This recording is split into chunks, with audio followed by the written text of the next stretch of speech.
Guizhou is one of the poorest and most indebted provinces in China. It has borrowed heavily to fund its infrastructure spending and shanty renovation projects, but the pandemic and the real estate crash have drained its coffers. Its total debt, including the hidden debt issued by its financing arms, had reached 25 trillion yuan, $3.6 trillion, by the end of facing a looming default. Guizhou has admitted defeat and appealed to Beijing for help.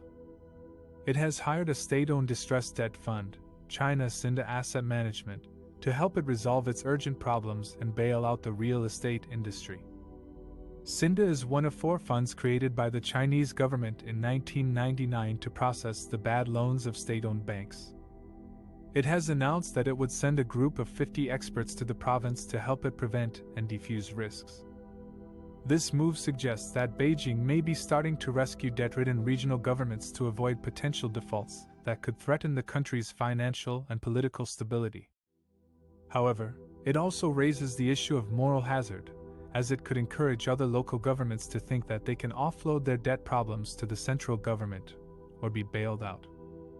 China's local governments are struggling with trillions of dollars of debt, and some cities have already slashed vital services. Guizhou's debt crisis is a test case for how China will deal with its local debt problems in the coming months. It will also have implications for the country's economic growth, fiscal policy, and social stability. One of the most shocking revelations about China's debt crisis came from a mole in the Guizhou government. This anonymous whistleblower leaked a document to the media that exposed the province's dire financial situation and its plea for help from Beijing. Guizhou is one of China's poorest and most indebted provinces. It has borrowed heavily to fund its infrastructure spending, building some of the world's highest bridges and jaw-dropping landscapes.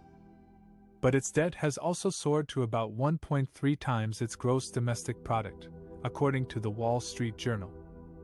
The leaked document, dated January 2023, showed that Guizhou was facing an imminent debt problem and had no way to repay its liabilities.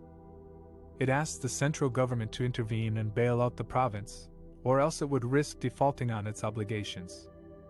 The document also revealed that Guizhou had hired a state-owned distressed debt fund, China Cinda Asset Management, to resolve its urgent problems.